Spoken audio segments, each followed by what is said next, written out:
Ang problema ho, ganito, para magkaintindihan tayo. About 4 or 5 years ago, nandito naman kayo sa mundong ito.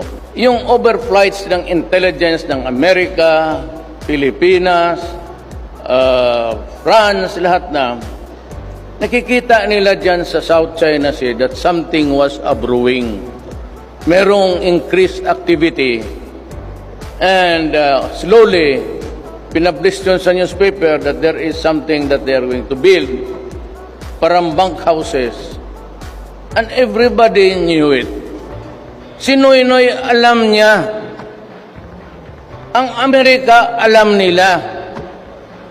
Ngayon, over time, lumaki hanggang naging military garrison sa panahon ko. Ang tanong ko, bakit hindi nila sinita? In the first place, there was already a construction of a military garrison. Now there is the airstrip and everything. That was before my time. And yet America had it wanted to. Di pinuntahan sana ng mga barko niya at sinabi niya, hey guy, what are you doing here? You know, this is an open sea. And artificial islands cannot be built on the high seas. Ganun yan eh. Bakit hindi pinara ng Amerika? At bakit hindi pumunta yung Navy at umistambay doon? Ngayon, sa panahon ko, kompleto na. May runway na, mayroon ng mga armaments. And vessels are there. Ang Amerika, pati itong sila Carpio, want me to do something. What will I do? As a matter of fact, when I went to China, the very first time, bilateral, nandyan sila Anyo, Lorenzana, si Bejaldia. Sinabi ko kay Xi Jinping, we are staking our claim sa aming economic zone and we will dig oil in our territory because yung arbitral nagkakaso nanalo tayo.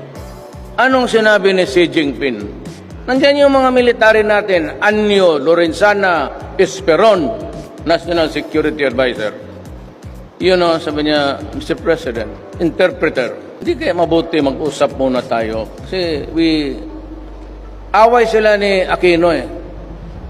Doon tayo tinamaan. Hindi ko sinisisi. Wala na akong sinisisi. Or tinamaan tayo doon, sabi niya, you know, if you insist on your position, ginamit niya is, there might be trouble. Yan ang sinabi niya.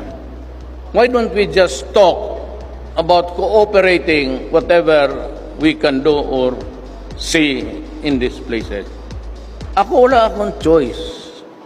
If I send my Navy, mga sundalo ko doon bukas, and start to travel towards them, in a matter of seconds, sasabog lahat yan. At kung padala ko yung mga sundalo ko, yung mga Navy ko, Marines, they will be slaughtered. At ang missile nila na nakaparking dyan will arrive Manila in about 4 minutes. Gusto ninyo magkagera? These guys are pushing me to press the button. Hindi ko kaya. Wala man tayong missile. Wala tayong... I just bought about 12... we bought. It was delivered during my time. Meron tayong 12 fighter jets. But it's not enough. It will result in a slaughter and destruction of our country.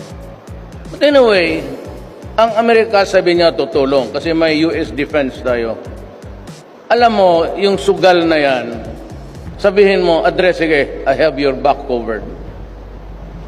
Mabuti lang yan sa salita. Kung makita nila sumabog na yung mga tao lumilipad na, at you know, sa Amerika, they can declare war, but they have to get the permission of Congress of the United States of America. Kung hindi magbigay, bakit tayo pwede magkagira, pwede naman din pag-usapan? O tapos nandoon, nakaumpisa na. Anong mangyari sa Pilipino? Do I trust the Americans? Yes. But will that be on time? That's the problem. Alam mo kasi kung bakit ako napunta ng Amerika. We had an order of 23,000 M16s. Nag-order ako. Alam mo sabi ng Amerika, including the helicopters we ordered from Canada, we cannot give it to Duterte because he cannot use it against his own citizens.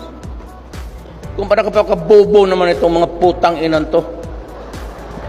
My citizens are out there, the New People's Army, trying to overthrow the government. Ang ISIS keep on kidnapping people, hijacking ships, tapos decapitating my soldiers in front of the camera video. Tapos hindi ko magamit yung mga armas. Kaya ako nagalit sa kanila.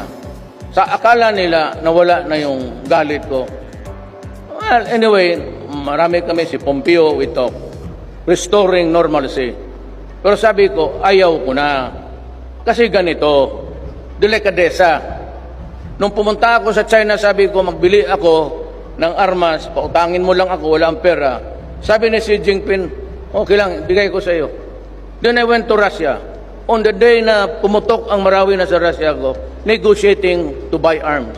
Sabi ni President Putin, we will give the arms to you free. To this day, Russia and China, walang hiningi ni toothpick. Nung dumating yung armas, we were able to fight more efficiently and faster. Huwag kayo mag-alala kasi naman kung I'm trying to tell China, yung Pag-asa is ours. We have been there 1974. Kung inyo yan, bakit hindi ninyo pinaalis kami? So, let us be friends, but do not touch Pag-asa Island and the rest. Otherwise, things would be different. I am not, this is not a warning, this is just a word of advice to my friends. Kasi kaibigan tayo ng China. So, ay nakikiusap ako. I will not plead or beg, but I'm just telling you that lay off the Pag-asa because may mga sundalo ako dyan. At pag yan ang ginalaw ninyo, ibang istorya na yan. Di sabihin ko na yung mga sundalo ko, prepare for suicide missions. Wala naman talagang ano pa. Yan ang totoo dyan. Pagka-presidente ko nandyan, bakit nila pinayagan? Di nagparking tayo ng 5 Navy ships doon. Amin ito sa economic zone. Then we have known at that time whether we can really fight or not. But this time, it has become a geopolitic. Territory plus political world politics. Geopolitics na yan ngayon. Gusto ng Amerika, magdaan dyan, pipilitin niya. That one day, pag may nagkamali dyan, well, sasabog ito, then goodbye Palawan, Iloilo, Pangasinan. Kasi kaharap ninyo eh. Multics na ba, malayo man kami. Learn how to catch a missile by your hands. Mag-practice na lang kayo ng firecrackers. Nakatutok, tapos ganunin mo. Pag na-perfect ninyo yan, siguro 10 tao maghintay, you know, those missiles do not explode. Those missiles are intended to explode 100 feet. 200 feet below. Puputok na yan. Para ang, hindi yan sabihin mo magdirekta ng gano'n. Hindi yung mga bomba na talaga ihulog mo, yung mga missile. Ganong atomic bomb. Hindi naman doon sa Japan, hindi naman umabot dyan sa ground. Few hundred feet pinapasabog nila. So, malinis lahat. Ay, istoryang ano na yan. Saan ba tayo? Yawa.